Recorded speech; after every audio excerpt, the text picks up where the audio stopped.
Graça e paz, irmãos. Agora, oficialmente, como membro da Igreja Batista Cristã, para a glória do nosso Deus. Que maravilha! Bênção do Senhor.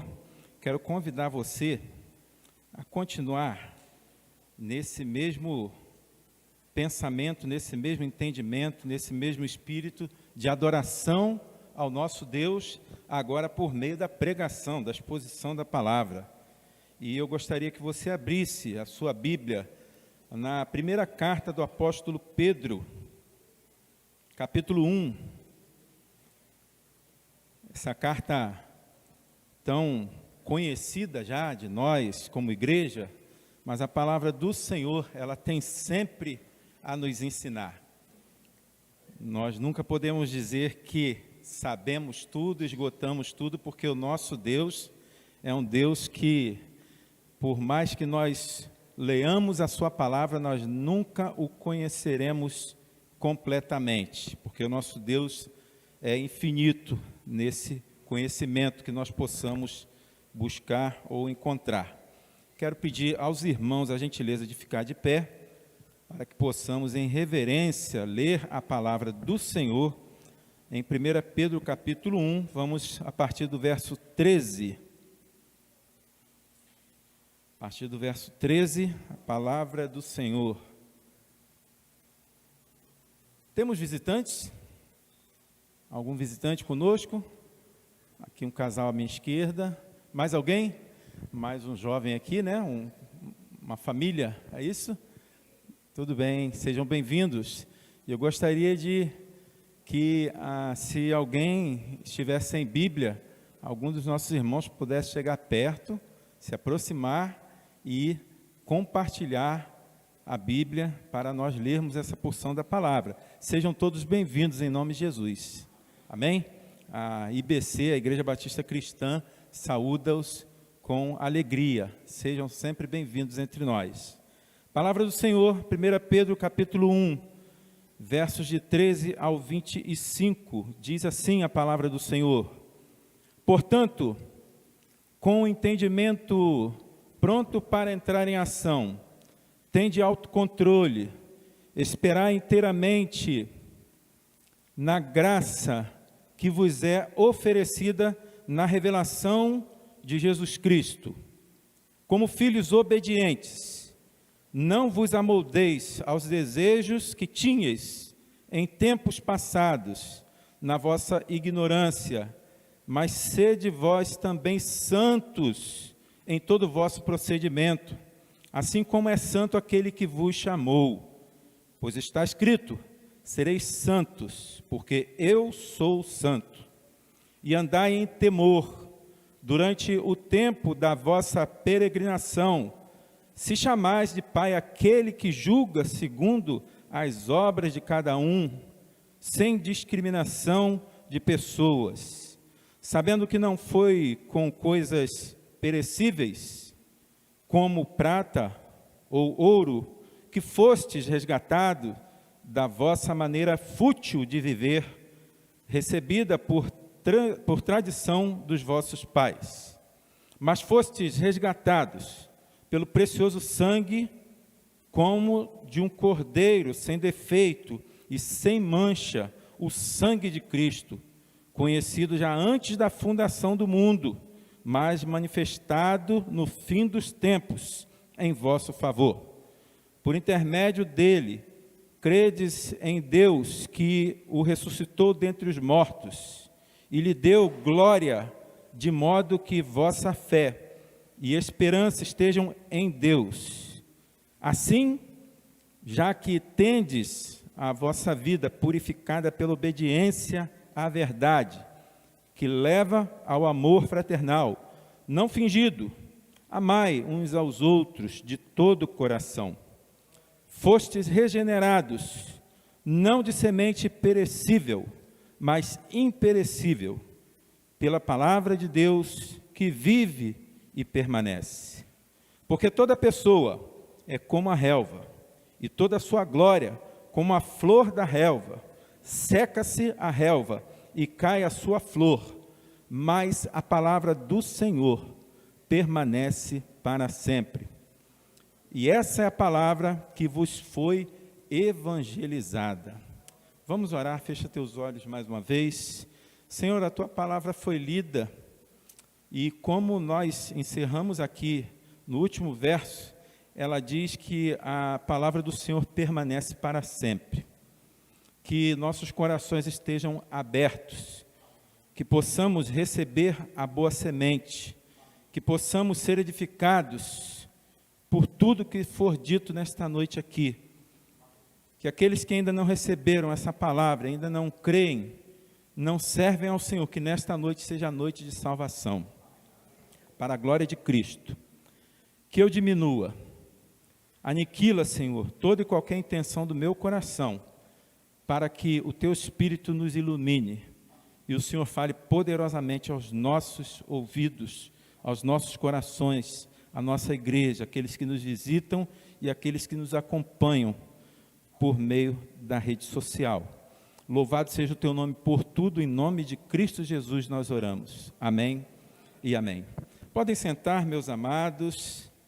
Como eu falei, é um texto, é uma palavra, é uma carta muito conhecida de nós, todos nós já conhecemos bastante, mas a palavra de Deus, ela renova em nós a cada dia a esperança da volta de Cristo Jesus. É interessante que esta carta, ela quando foi escrita pelo apóstolo Pedro, ali pelos anos entre 64 e 65 depois de Cristo, a igreja do Senhor vivia uma perseguição ferrenha, viviam as dificuldades relacionadas à perseguição, à matança do povo de Deus. Ali reinava, naquele momento, imperava ali a vontade de Nero e de outros imperadores antes e depois dele também. E aí, o que nós temos para aprender nesse texto? Você pode conhecer aí na introdução que o apóstolo Pedro ele está endereçando essa carta aos eleitos ali que estavam dispersos no ponto da Galácia, Capadócia, ponto da Ásia, na Bitínia, então por regiões que ali estão localizadas na Ásia Menor, que hoje nós conhecemos como a Turquia. Então, queridos, em meio ao contexto que o povo de Deus vivia naquele momento, como a igreja deveria se portar? Como a igreja deveria estar pronta para receber, junto com esse contexto de perseguição, adorar o seu Senhor, fazer aquilo para o qual ela foi chamada, ser luz em meio às trevas, esperança em Cristo Jesus. Entendendo, olhando para esse texto, compreendo que o apóstolo Pedro, ele exorta ao povo algo que não é fácil, algo que talvez nós hoje, em nossa vida, como vivemos, sem perseguição, graças a Deus por isso, sem problema nenhum. Eu não sei como nós nos comportaríamos naquelas épocas, naquele tempo em que Pedro redige esta carta ao povo de Deus, naquele momento. O cristianismo deve ser defendido com olhar no sacrifício de Cristo Jesus. Tudo que Cristo Jesus fez na cruz do Calvário, o sacrifício dele, o derramamento do sangue dele, nós como cristãos devemos defender olhando para este sacrifício. Não há outra forma de nós caminharmos na nossa vida cristã sem olharmos o sacrifício de Cristo Jesus. Pois Ele é a esperança de vida eterna, Ele é alegria, Ele é paz perene, mesmo diante das dificuldades.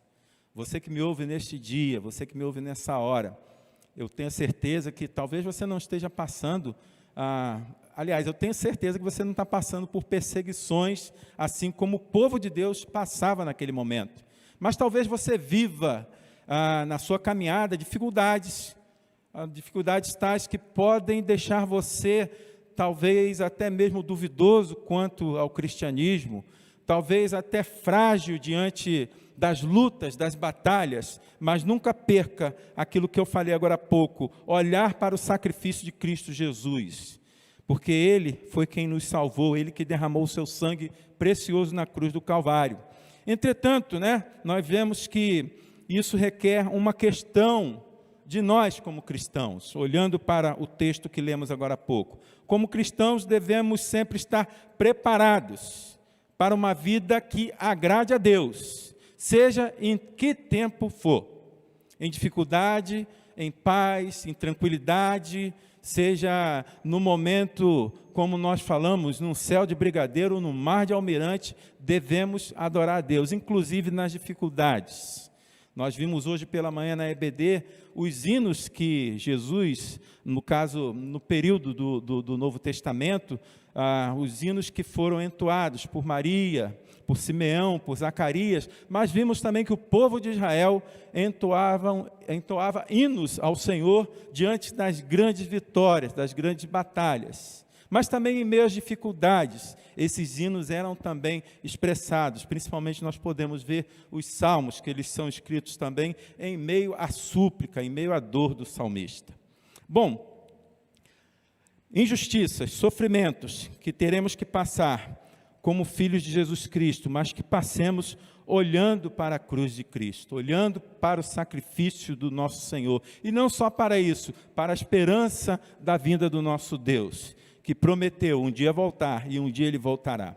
Bom, trazendo um pouquinho aqui de uma ilustração para nosso trabalho hoje, nossa mensagem.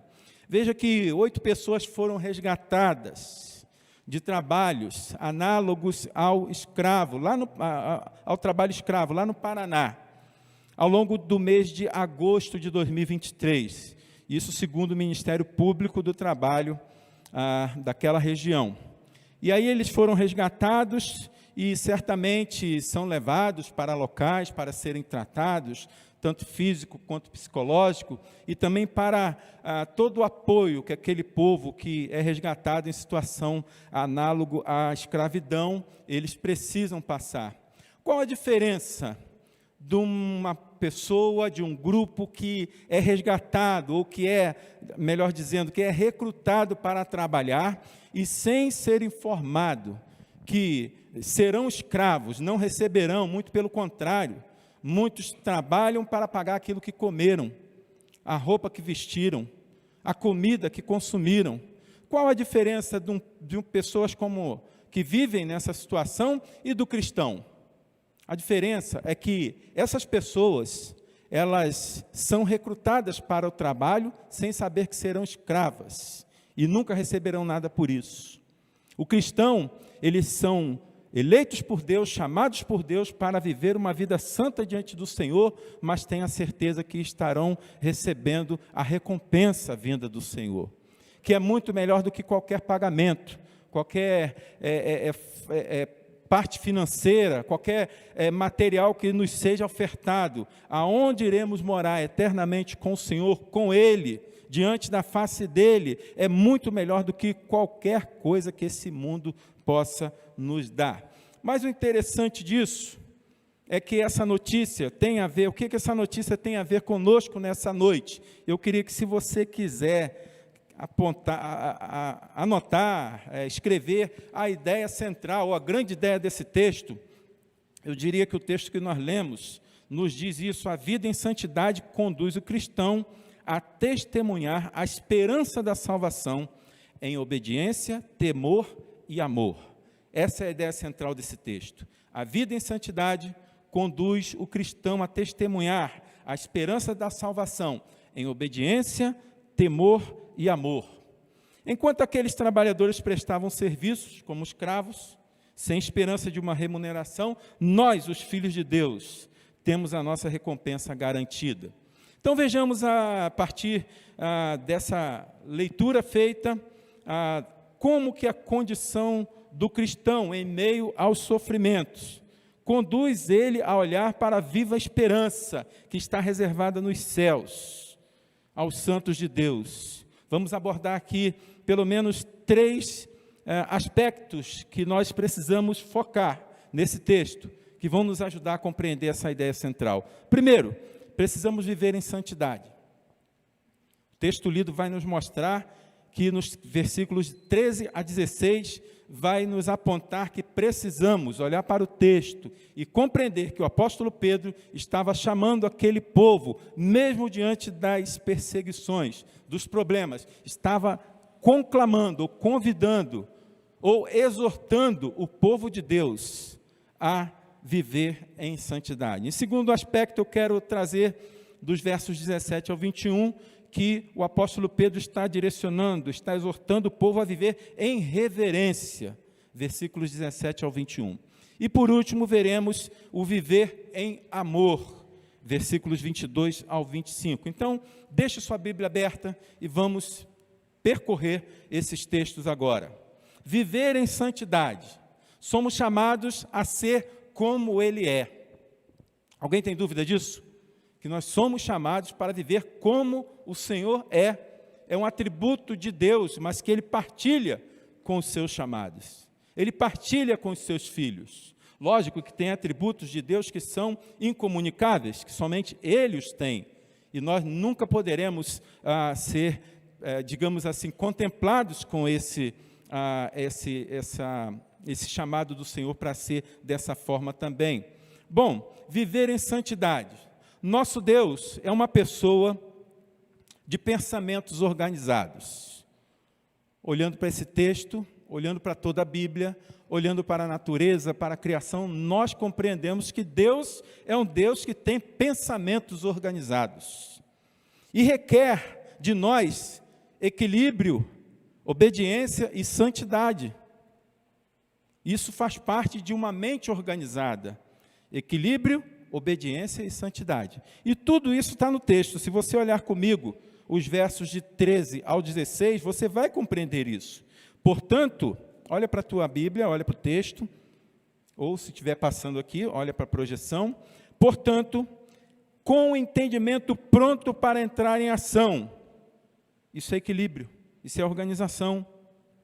Tende autocontrole e esperar inteiramente na graça que vos é oferecida na revelação de Jesus Cristo.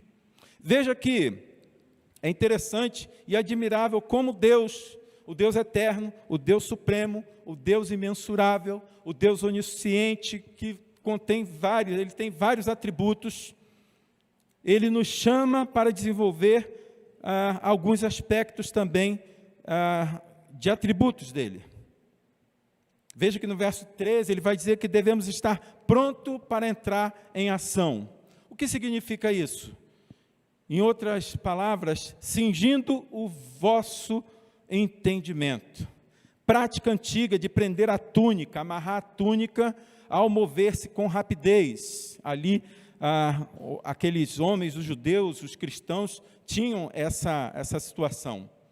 Então, essa metáfora, ela direciona ao processo mental do indivíduo. Dá uma ideia de pensamento organizado, ou uma organização no pensamento. Você, antes de tomar tal ação, você vai se preparar para essa tal ação.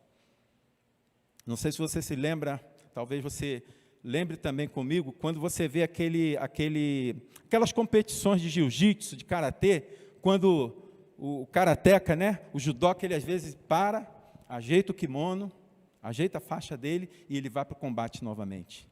Então, naquilo ali que ele está realizando, ele está organizando sua roupa, trazendo de volta a sua melhor posição para que ele possa então seguir. Pensamento organizado. Era aquilo que ajudaria os cristãos a dar uma eficiência à resposta, rejeitando as práticas e obstáculos do mundo. Aquilo que o mundo vinha oferecer. Lembrem-se que, naquele período, a igreja estava dispersa, mas vivia o contexto do Império Romano, das práticas romanas, e nós sabemos a degradação moral, política e religiosa que era a cidade de Roma. Até por isso, no capítulo 5, o apóstolo Pedro vai encerrar dizendo que considerava Roma como a Babilônia, de tanto caos que vivia em sua moralidade, em sua política e em sua questão religiosa também. Então, o povo de Deus deveria concentrar-se apenas na graça vindoura de Cristo. Meus amados irmãos, como que muitas vezes nós, hoje, como cristãos, servos do Senhor, chamados pelo Senhor a viver uma vida santa, nos distraímos com várias e várias coisas que ocorrem na nossa caminhada cristã. Nós precisamos hoje mantermos os nossos pensamentos também organizados para dar respostas ao mundo de quem é o nosso Senhor e o que Ele fez por nós e o que Ele outorgou para que nós, como igreja, fizéssemos representando o próprio Senhor. Nós temos que ter nossa mente preparada, equilibrada, como eu falei agora há pouco, autocontrole, equilíbrio. Isso era que o apóstolo Pedro estava chamando, trazendo o povo de Deus a ter essa consciência, esse entendimento. Autocontrole, equilíbrio, ser sóbrio mentalmente e espiritualmente. Ter a estabilidade, ter o domínio próprio, aquilo que o apóstolo Paulo vai falar aos Gálatas, ali no capítulo 5, a partir do verso 16, domínio próprio, ser claro nas suas ações, não deixar margem de dúvida, como o pastor Paulo falou agora há pouco, crente tem que ser sim, sim e não, não, ter equilíbrio no Senhor. O cristão sóbrio não deixa embriagar-se com as distrações do mundo. Era necessário também que os cristãos ali fossem pacientes, desenvolver a fé na promessa de tão grande e maravilhosa salvação. Mas era difícil, vivendo naquele contexto de perseguição, de luta, de batalha, como cantamos agora há pouco aqui no Coliseu, onde eles eram jogados para se tornarem comidas de animais, de feras. Nas estradas de Roma, onde cristãos eram utilizados como tocha humana para iluminar a cidade, ali feito isso pelo louco Nero. Então, nós devemos ter a paciência e apontando, olhando, tendo a certeza dessa tão grande, maravilhosa salvação. Os cristãos passavam por esse sofrimento violento e cruel, mas o incentivo do apóstolo Pedro nesta carta é exatamente para que a igreja viva com vistas ao futuro. Nós hoje cantamos sempre, porque eu sei que o meu futuro está nas mãos do meu Senhor, que um dia virá. Nós cantamos sempre isso. Hoje, pela manhã, novamente me reporto à EBD, quantas vezes nós cantamos, teve alguém até que falou assim, eu tenho até, se não me engano foi o próprio Jackson, tem situações que eu fico pensando, meu Deus, eu vou cantar isso, mas será que eu estou preparado para cantar isso? Será que o louvor que sai da nossa boca tem sido na alegria ou na dor? Será que como nós nos expressamos ao Senhor no momento que estamos sendo dirigidos pelo ministério de louvor, tem sido de fato vindo do nosso coração para o nosso Deus? Ou você, como muitos, quando ouvem uma letra, dizem assim, Senhor, não estou nem preparado para cantar isso. E muitas das vezes nós, desculpe a expressão, levianamente nós cantamos ao nosso Deus. Foi lembrado também hoje pela manhã, Salmo 137. Salmo 137, o povo de Israel sendo ali escravizado, sendo levado, escravo, cativo, e aqueles que estavam levando o povo de Israel dizia, cante um hino para nós, assim como vocês cantam para ao seu Senhor, cante para nós também. Inclusive existe até aquela música bem antiga, Rivers on the Bible, ou seja, nos rios da Babilônia. Quem se lembra dessa música antiga? E aí é exatamente esse salmo. Muitas vezes nós estamos cantando aquilo que não está cheio o nosso coração. Maria, quando expressa o seu cântico ao Senhor, é porque ela estava com o coração cheio da palavra do Senhor. E quando nós expressarmos algo para Deus, tenhamos cuidado, para que nós não venhamos a falar aquilo que realmente está somente dos nossos lábios, mas não está dominando o nosso coração. Veja que no verso 14, o apóstolo Pedro, ele vai falar assim: como filhos obedientes, não vos amoldeis aos desejos que tinhas em tempos passados, na nossa ignorância, na vossa ignorância. Assim como Paulo exorta os romanos em sua carta, no capítulo 12, Pedro também utiliza-se da mesma expressão, não vos amoldeis, ou seja, não olhe para o mundo. Não olhe para o mundo, olhe para Cristo, olhe para a esperança da salvação, como diz Hebreus 12, de 1 a 3, olhando para Cristo Jesus, que é o autor e consumador da nossa fé. Na alegria, na dor, na dificuldade, na tristeza, exultantes de alegria, como temos caminhado como igreja, mas talvez alguém aqui esteja no seu interior, na sua família, no seu trabalho, passando por dificuldades. A chamada exortação para nós nesta noite, olhando para o texto, é: louve ao Senhor mesmo diante da dificuldade. Isso faz parte de sermos santos, como o Senhor nos convida para ser santo. Ter uma vida equilibrada, ter uma vida, como falamos agora há pouco, de obediência, de autocontrole diante do nosso Deus. Devemos seguir naquilo que nos conduz. Cristo em seu sacrifício é a nossa inspiração. A nossa inspiração não deve ser a nossa conta bancária. Se fosse isso, talvez muitos de nós andássemos tristes por aí. Ou poucos de nós andássemos alegres por conta disso. Mas o povo de Deus não pode estar feliz, contente, alegre, dependendo do que ele tem na sua conta bancária, dependendo do que ele tem na sua despensa, mas com olhar fixo no Senhor, sabendo que tudo isso um dia passará. E um dia estaremos na eternidade com Ele. É uma promessa que não falha. Se você entrou aqui nesta noite com dúvida de que se aquele Cristo Jesus, que aqueles homens galileus ficaram olhando, e os anjos disseram: olha, para, não olha, porque este que um dia subiu, um dia também voltará por entre as nuvens, Ele voltará. A igreja do Senhor está aqui hoje, postada hoje na terra para anunciar isso, aquele que foi um dia voltará. E o verso 15, muito conhecido por nós: ser santo também em todo o vosso procedimento. Em todo o vosso procedimento, assim como é santo aquele que vos chamou.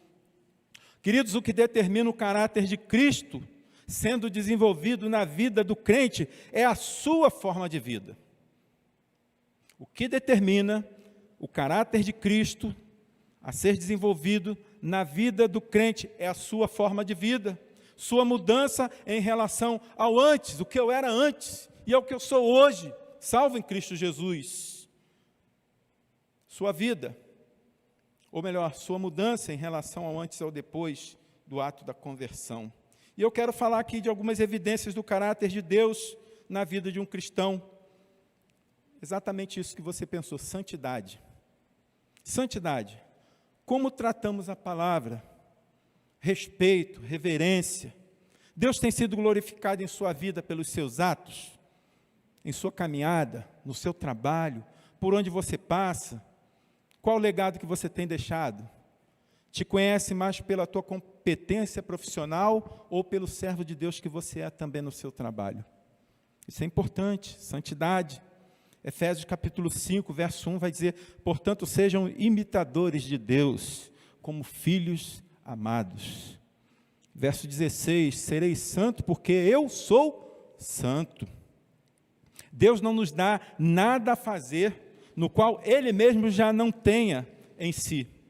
Se Ele nos determina, é porque sabe que temos capacidade em desenvolver. Não tenha dúvida, se Deus lhe chamou para ser santo, não fique somente naquele remoer.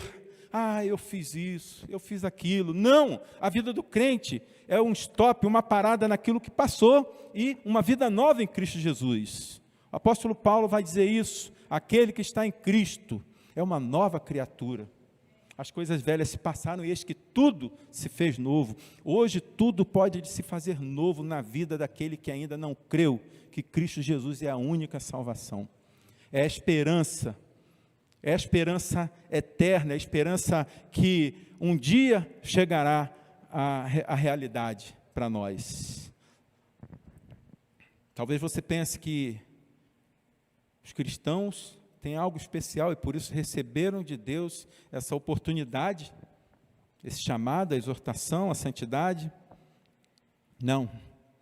Não porque tenhamos algo especial em nossa natureza, porque a Bíblia diz que não há um justo sequer, mas porque Ele é quem opera em nós, mediante o seu imenso poder e a sua vontade. Não é porque eu sou bonitinho, não é porque você ganha mais, não é porque o seu contra-cheque é maior, não, Deus não escolhe por isso. Nós sabemos muito bem qual é a realidade, até porque quando o apóstolo Pedro, ele começa a carta, ele vai dizer, olha, essa carta está sendo endereçada aos eleitos, segundo a presciência de Deus Pai. Isso antes da fundação dos séculos, Deus já tinha escolhido você. Segundo ponto, segundo aspecto importante, viver em reverência. Falamos em viver em santidade, mas agora vamos dos versos 17 ao 21, viver em reverência, um chamado à seriedade e convicção. Veja o verso 17, o que diz: e andai com temor durante o tempo da vossa peregrinação, se chamais de Pai aquele que julga segundo as obras de cada um, e sem discriminação de pessoas. Veja que o verso 17, ele já começa de uma forma em que a gente deve pesquisar, deve se aprofundar. Se chamais,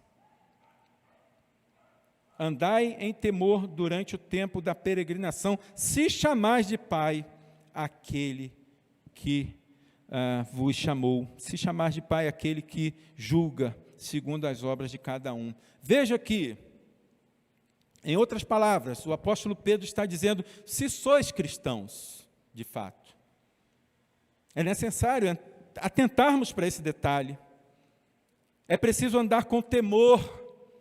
Deus conhece e julga com justiça as obras dos filhos aos quais Ele chamou.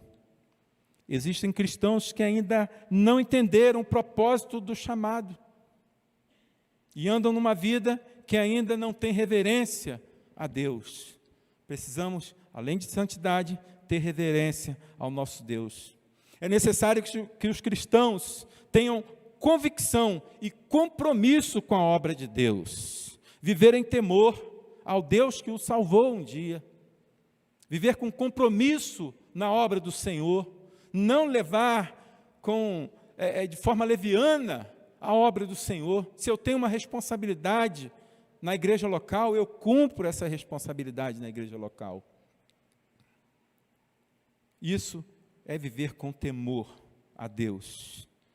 Deus nos trouxe das trevas para a sua maravilhosa luz, conforme diz capítulo 2, verso 9 dessa mesma carta. Ele nos trouxe das trevas para que nós pudéssemos vir para a sua luz e também iluminar o mundo que está em trevas. Por isso, nós devemos demonstrar esse temor. Veja o que diz Colossenses capítulo 1, versos 13 e 14. Você conhece muito bem. Se quiser abrir, Colossenses 1, 13 e 14.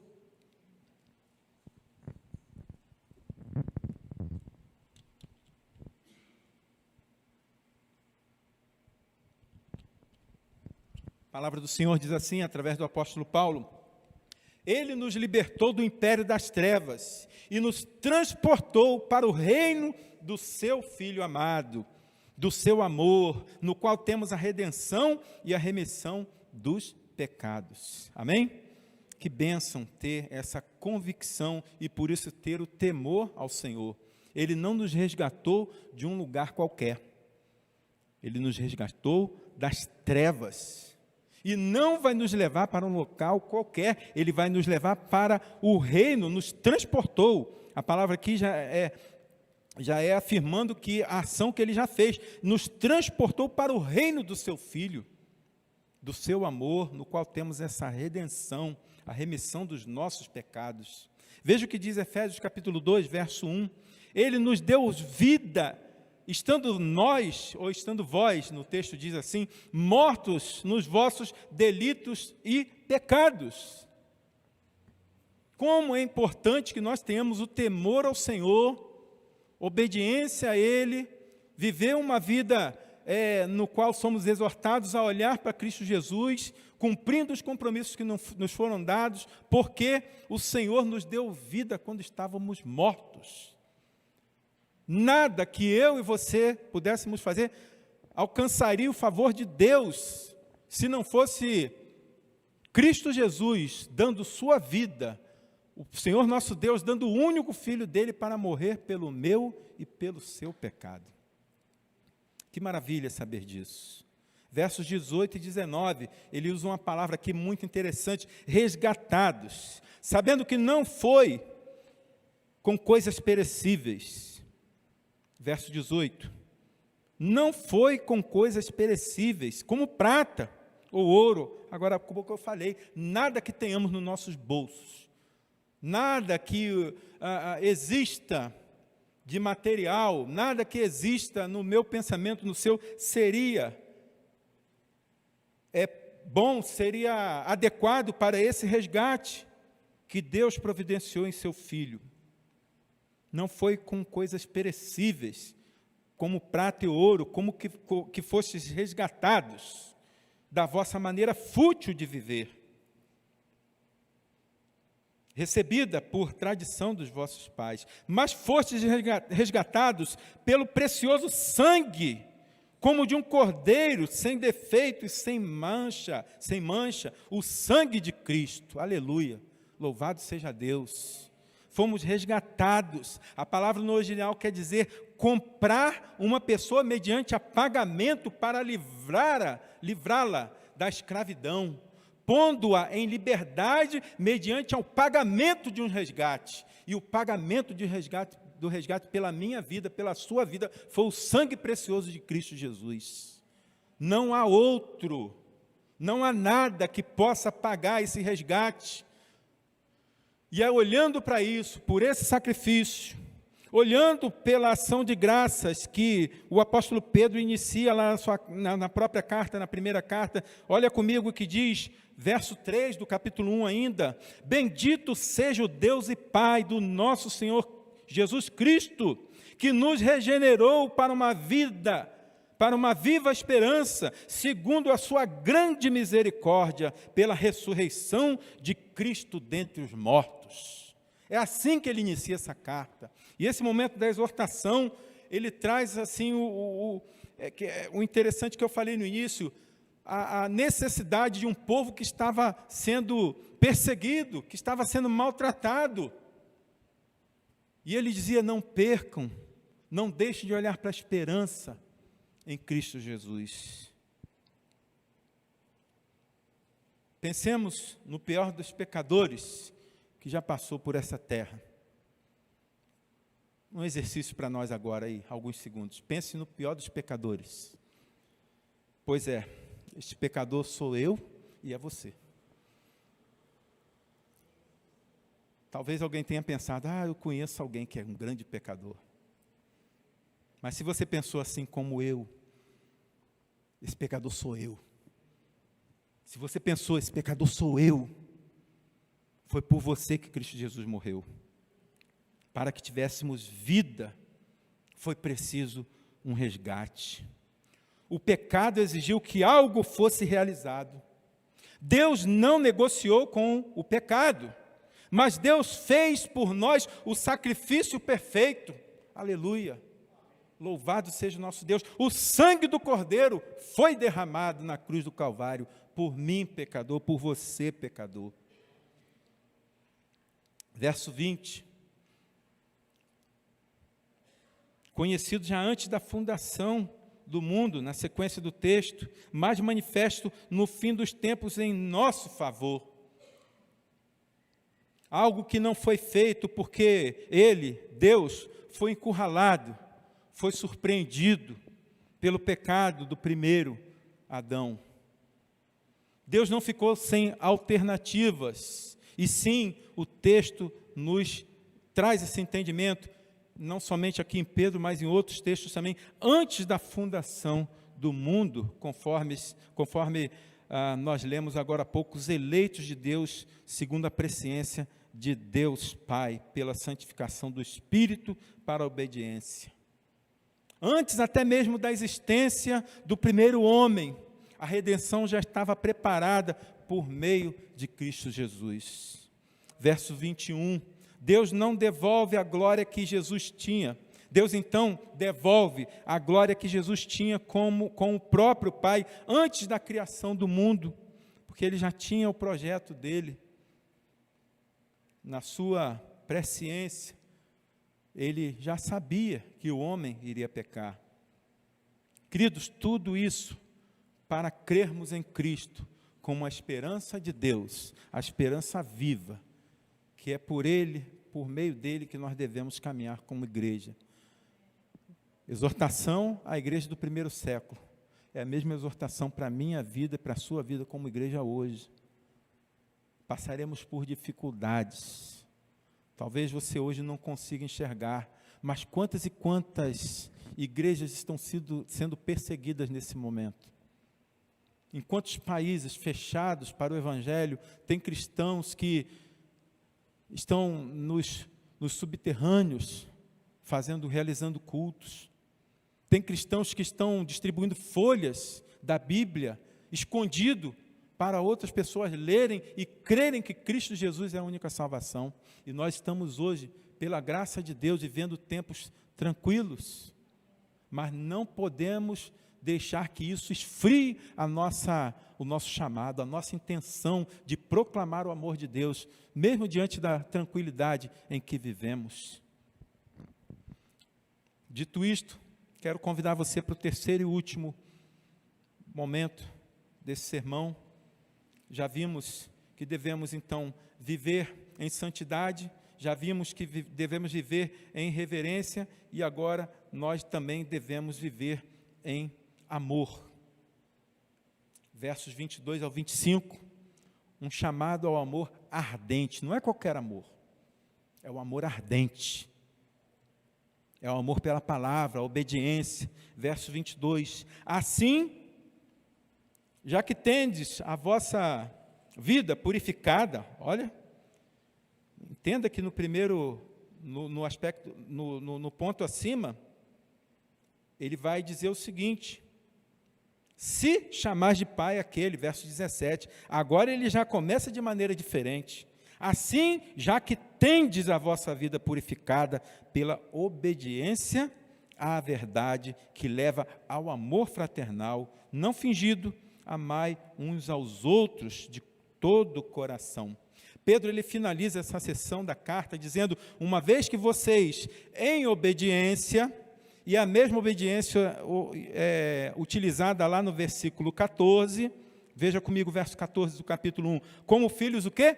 Obedientes. Agora ele começa com essa obediência novamente, purificados pela obediência à verdade, e ele finaliza dessa forma: uma vez que vocês, em obediência, ou seja, de alguém que, ao toque na porta, vem ver quem é, responsabilidade de um porteiro, talvez, obediência, bateu na porta, você vai lá, atende, e você já sabe que é você que tem que atender.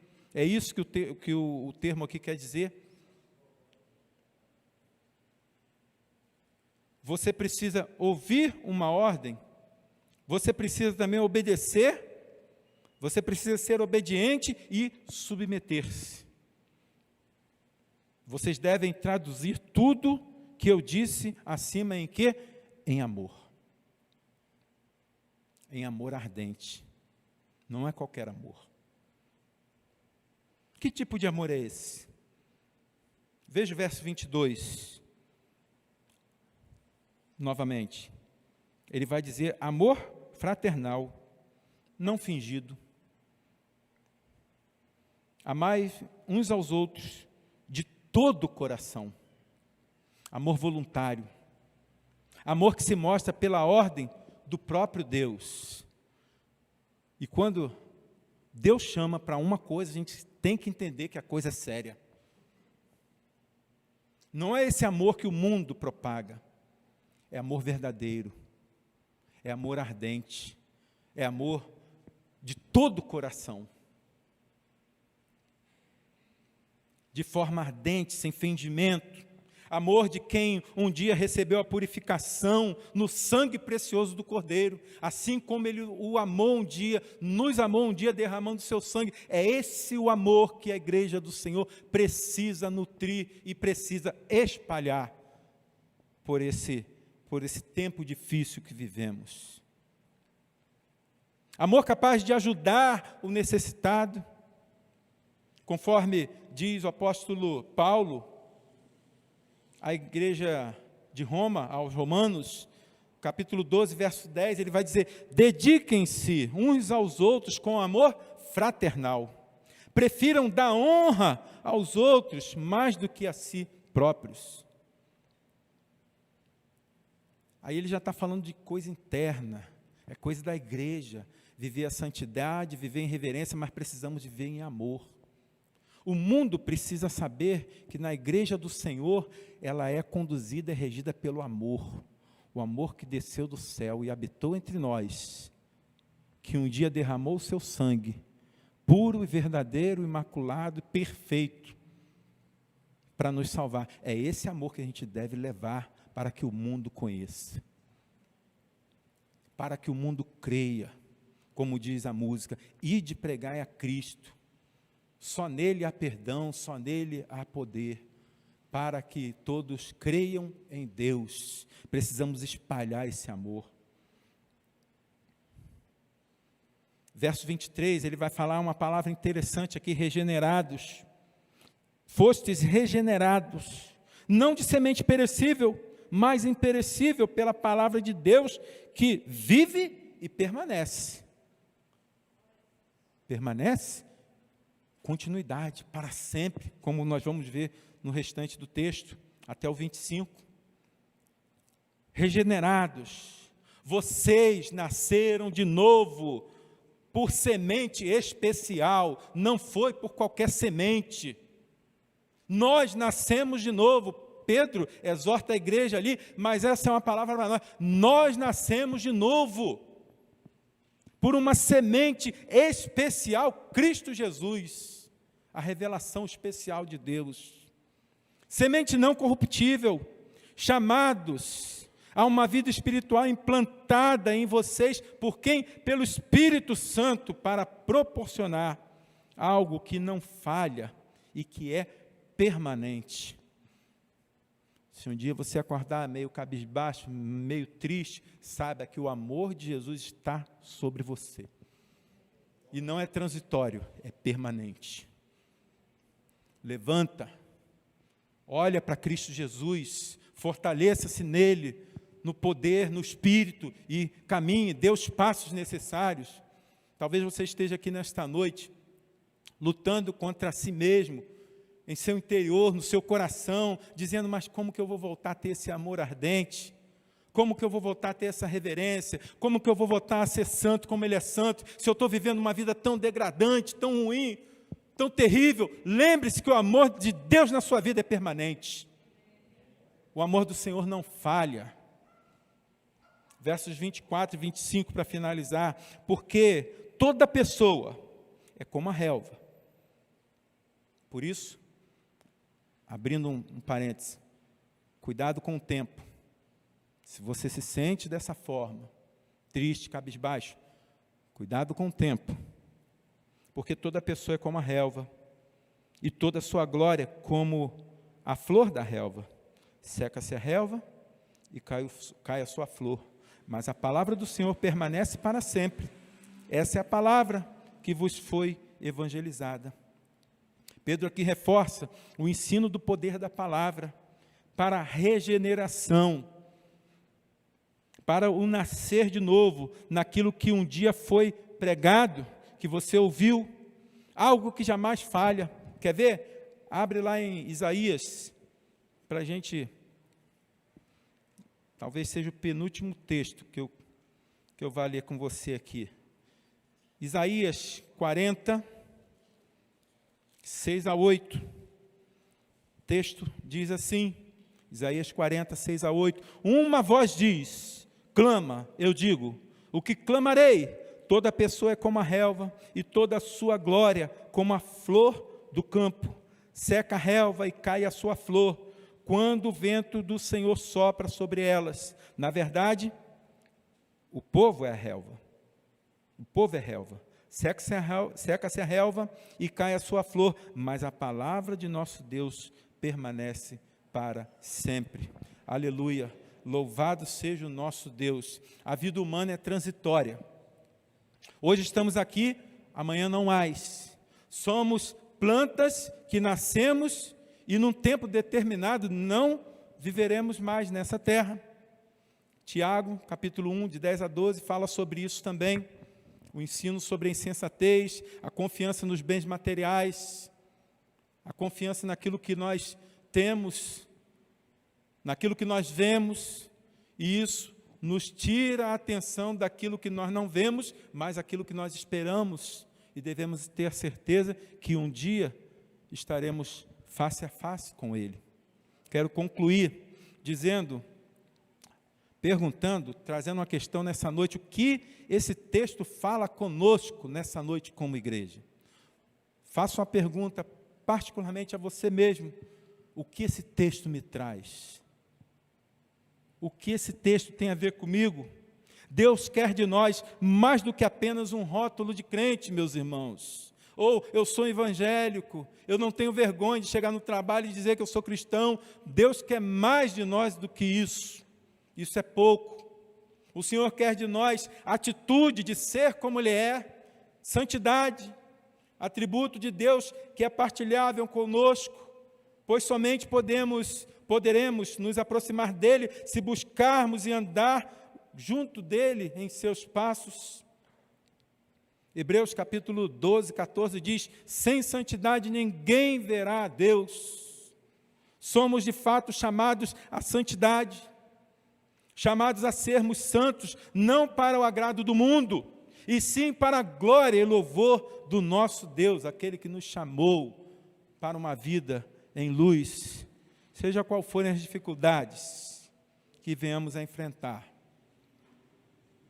Perseguições, talvez você no seu trabalho, na sua família, na sua vizinhança, porque você é santo, você é reverente a Deus, você tem amor, você teme ao Senhor, seja injúrias ou até mesmo a morte.